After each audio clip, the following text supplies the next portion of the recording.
Your heart is pounding with desire. 10 artists you think are one-hit wonders. One song, one moment, that's all pop culture remembers. But here's the truth. These artists dominated R&B. Multiple number ones. Chart runs that lasted years. Entire careers that R&B fans never forgot. Pop radio moved on. History reduced them to a single hit, but the R&B charts tell a different story. And if you only know them for that one song, you're about to find out what you've been missing. Number 10, Mint Condition. You know, Breaking My Heart, Pretty Brown Eyes, 1992. That silky falsetto, those pretty brown eyes. Waiting to be unleashed. It hit number 6 on the pop chart, stayed there for months. Wedding DJs still play it. Slow dance classic. And for a lot of people, that's where the Mint Condition story ends. But here's what pop culture missed.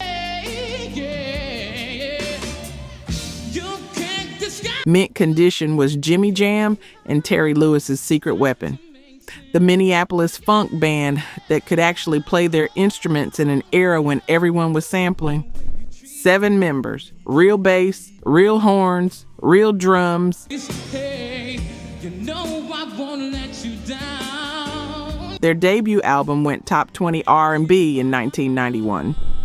Breaking My Heart was just the crossover moment, but R&B fans already knew them from Forever in Your Eyes, number 7 R&B. Then came their second album. You Send Me Swingin' hit number 2 R&B and stayed there for 4 weeks straight in 1994. 4 weeks! That's not a fluke. Someone to love. So fine, what kind of man would I be? If you were listening to R&B radio in the 90s, you heard Mint Condition constantly. They released 7 studio albums, toured with Prince, got nominated for Grammys, and here's the part that really gets me. They're still performing, still making music, still bringing that live instrumentation to stages across the country. Because when you've got actual talent, when you can play, when you can sing, you don't need pop radio validation to have a career.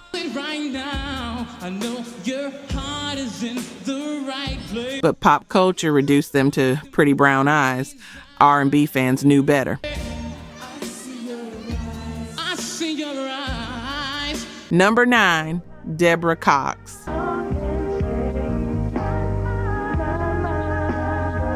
Nobody's Supposed to Be Here. 1998, you remember where you were when you first heard it?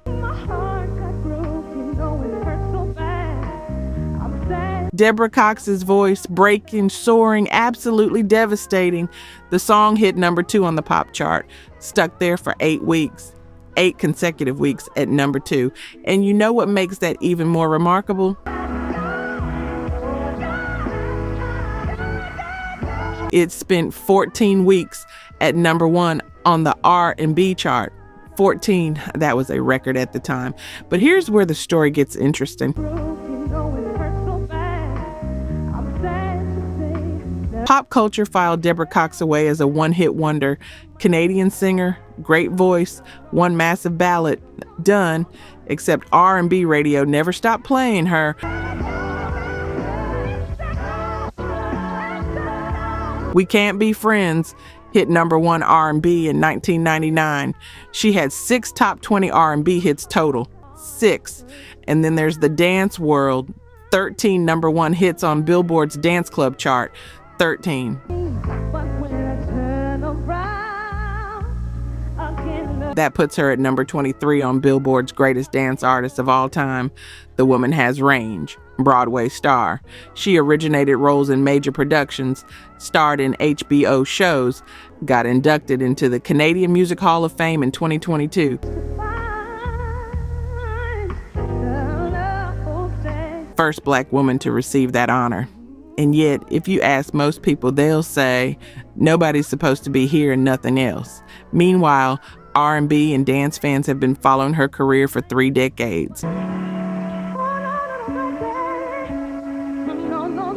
Buying tickets, streaming albums, because they knew something pop culture missed.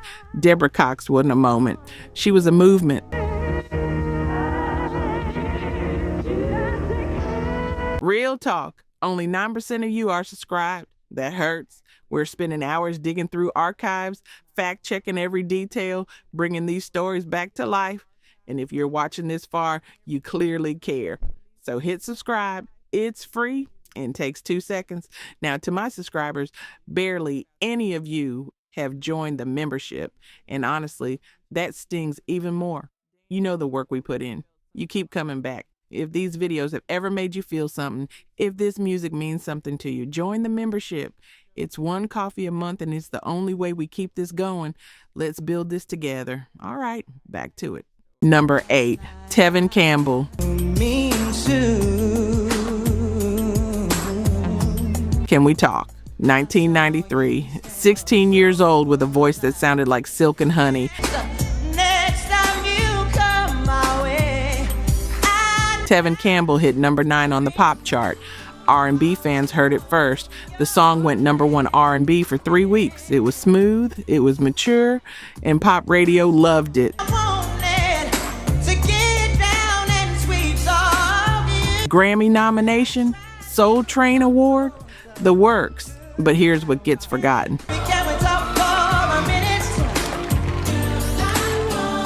That wasn't even Tevin's first hit.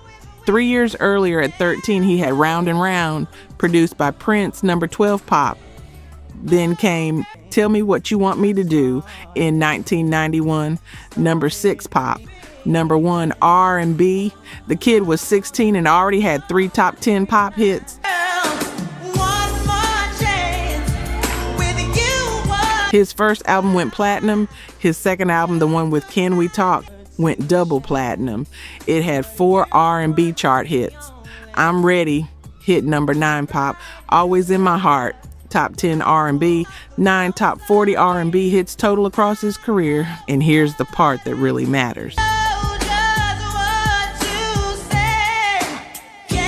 Quincy Jones discovered him. Prince produced for him.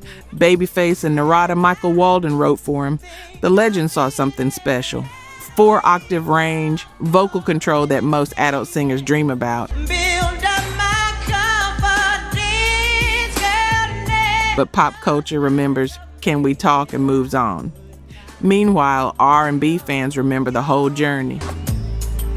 And just like the child prodigy who delivered, the teenager who could out-sing grown men, the artist who earned his place. 1 hit, not even close. Number 7, Joe. Stutter, 2001, Mystikal's rap verse, that Far Side sample, 4 weeks at number 1 on the pop chart. Joe had arrived, mainstream breakthrough, MTV rotation. The remix was everywhere, except here's the thing. R&B fans had been listening to Joe since 1993, 8 years before Stutter ever touched pop radio. I Want to Know from 2000, number 4 pop, but it was the R&B success that built the foundation. All the Things Your Man Won't Do in 1996, number 11 pop, huge R&B hit. The man had 12 songs on the Billboard Hot 100. 12. 3 of them went top 10.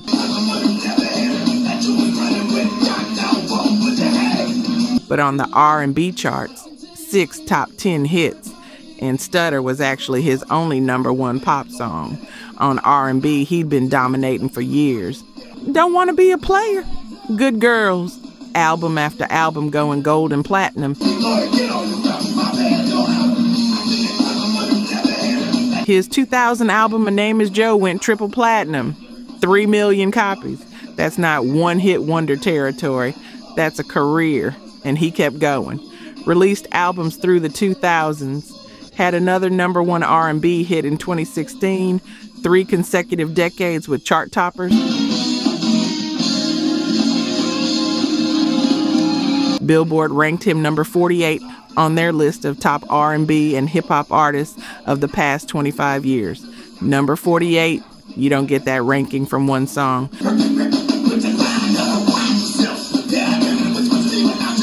But ask most people, they'll say stutter, and that's it. R&B fans know different. They bought the albums, they went to the shows. They knew Joe was never a one-hit wonder. He just had one moment where everybody else finally paid attention.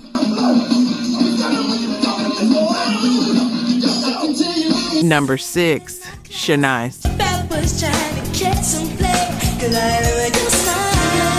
I Love Your Smile. 1991, that laugh, that whistle, that pure joy.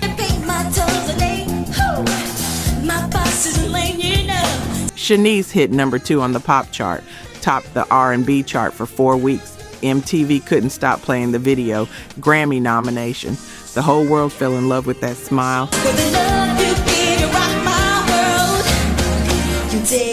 And then pop culture moved on, filed her away. One-hit wonder from the early 90s. But here's what they missed. Shanice had been charting since she was 14 years old. Baby Tell Me, Can You Dance? In 1987, top 10 R&B hit when she was literally in high school.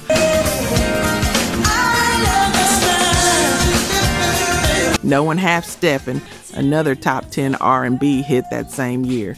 By the time I Love Your Smile came around in 1991, she'd already had an R&B career. Then came Saving Forever for You in 1993. Number 4, pop from the Beverly Hills 90210 soundtrack. When I Close My Eyes in 1998 jumped from 91 to 16 on the charts in 1 week. 1 week. 5 top 40 R&B hits before she was 25. And that's not counting her work as a background vocalist. She sang on Unbreak My Heart for Toni Braxton. She worked with Babyface. She had a 5-octave vocal range that made Minnie Riperton proud, but pop culture reduced her to that smile, that one video, that one moment. R&B fans knew better.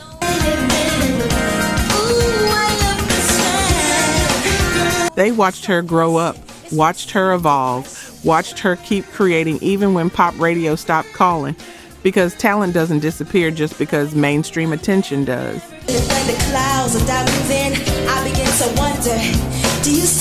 Number 5, Regina Belle. A Whole New World, 1992. The Disney duet with Peabo Bryson that hit number 1 pop. But now from way up here, it's crystal. Grammy Award, Academy Award performance, the song from Aladdin that everybody knows. For most of America, that was their introduction to Regina Belle. 1 hit, 1 magic carpet ride. Done. I can't go back to where I But R&B fans had been listening to Regina Belle for 5 years before that Disney check cleared. Baby Come to Me in 1989, number 2 R&B, big hit. Then came Make It Like It Was in 1990, number 1 R&B for 2 weeks. Shimmering splendid, tell me Prince. Her debut album went gold. Her second album spawned 3 R&B hits. By the time she sang About a Whole New World, she'd already been to the top of the R&B charts twice. Show Me the Way was her first charting single back in 1987, number 2 R&B. She had a 3-year run where R&B radio couldn't stop playing her. Sophisticated, powerful voice, the kind of singer other singers respected. And here's the part that makes it bittersweet. There's time to spare anyway. A Whole New World won the Grammy. It went #1 pop. It made her famous to people who'd never heard of her, but it also became the thing that overshadowed everything else, the one song that pop culture remembers. Take you wonder by one. Meanwhile, R&B fans have her whole catalog memorized. The ballads, the up-tempo joints, the duets, all of it, because they knew her before the magic carpet. They knew her talent wasn't a fluke. They knew she earned that Disney moment through years of work. Over, sideways, and under. Number 4, Phyllis Hyman. You Know How to Love Me, 1979. That voice, deep, sultry, absolutely commanding. The song hit number 12 R&B, number 6 on the disco chart. It became her signature, the song people remember, the one that gets played at cookouts and family reunions 45 years later. But here's what gets forgotten. Phyllis Hyman had 8 top 20 R&B hits as a solo artist. 8. Living All Alone in 1986, massive R&B hit that defined quiet storm radio.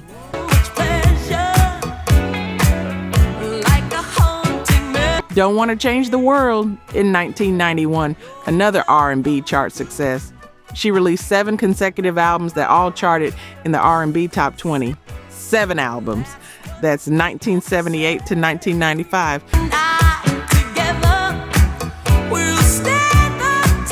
And before her solo career even started, she was the voice on Norman Connor's Betcha by Golly Wow, and We Both Need Each Other. R&B fans knew her voice before they knew her name. Broadway star, collaborated with McCoy Tyner and Pharoah Sanders. The woman could sing jazz, could sing soul, could sing anything she wanted. 6-foot-tall glamour, that contralto that you felt in your chest. But pop culture reduced her to You Know How to Love Me. One disco era hit, one moment. R&B fans know different. They followed the whole journey, the highs, the struggles, the artistry that never stopped. And when she passed away in 1995, R&B lost a legend, not a one-hit wonder, a legend who gave us 17 years of recorded excellence.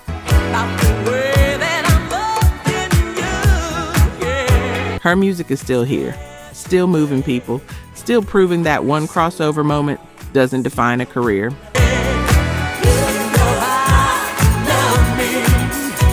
Number 3, Adina Howard.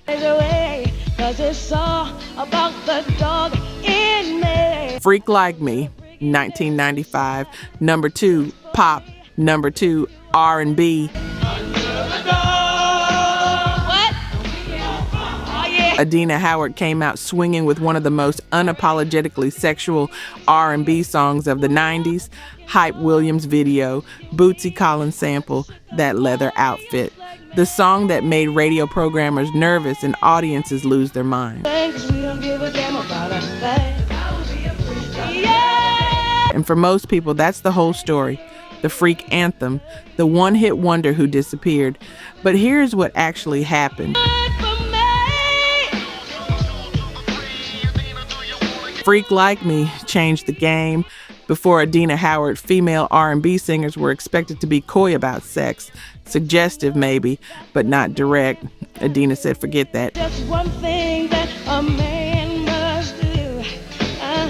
And she paved the way for Lil' Kim, Foxy Brown, every woman in hip-hop and R&B who came after her and owned their sexuality without apology.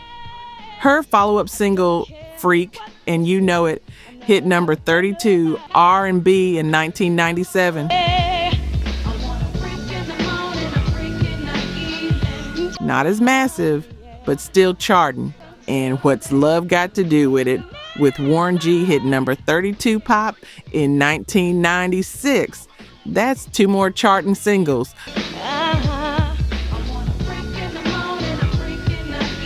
Her debut album, Do You Want to Ride, went gold, 500,000 copies, and the impact went way beyond sales numbers. She influenced a generation of artists, changed the conversation about female sexuality in R&B. But pop culture filed her away after Freak Like Me, called her a one-hit wonder, moved on. R&B and hip-hop never forgot, because they understood what she did. The door, she kicked open the conversation she started. One crossover hit, sure, but the influence, that's still playing out 3 decades later.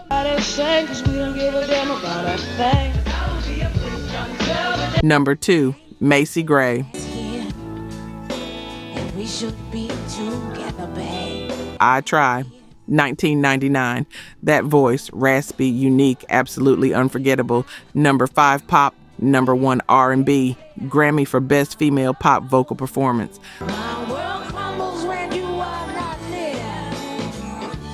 The song that launched Macy Gray into superstardom. Branford Marsalis on sax, Janet Jackson's laugh in the background, the track that sounded like nothing else on the radio, and pop culture said, one-hit wonder with a weird voice.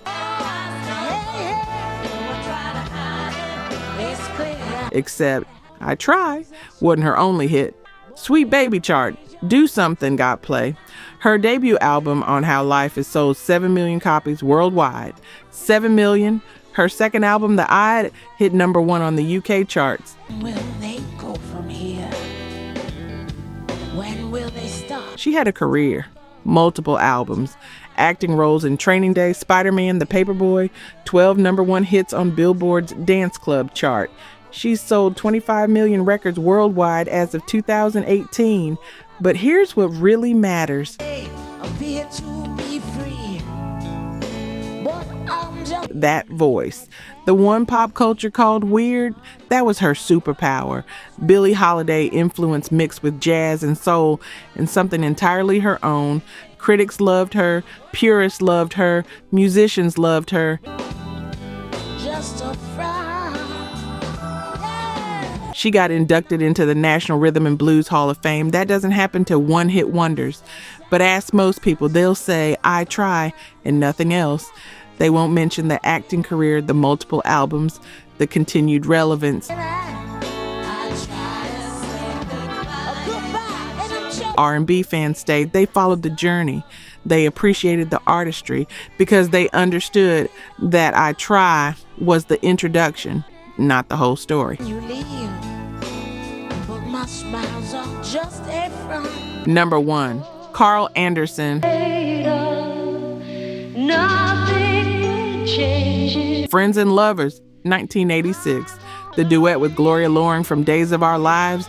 Number 2, pop. Number 1, adult contemporary. The song stayed in the top 40 for 14 weeks. Yes, it's a chance that we're taking. Carl Anderson had arrived, mainstream success at last. But here's what that headline misses. Carl Anderson had been a star for 15 years before Friends and Lovers ever happened. We don't have to be one. Jesus Christ superstar film, Carl Anderson as Judas, 2 Golden Globe nominations, NAACP Image Award. He performed that role over 1,000 times on stage. The man who made Judas human, who gave Superstar a voice that people still talk about 5 decades later. We could be both. Then came his R&B career. How deep does it go? My Love Will, albums with Columbia Records. He worked with Stevie Wonder on Songs in the Key of Life, recorded with Weather Report, duetted with Nancy Wilson on Forbidden Lover.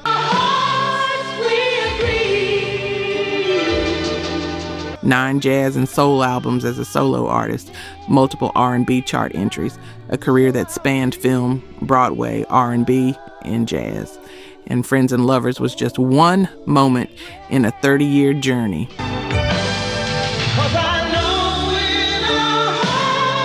But pop culture reduced him to that duet, the soap opera theme song, the one adult contemporary hit R&B and jazz fans knew better. They'd been watching him for decades.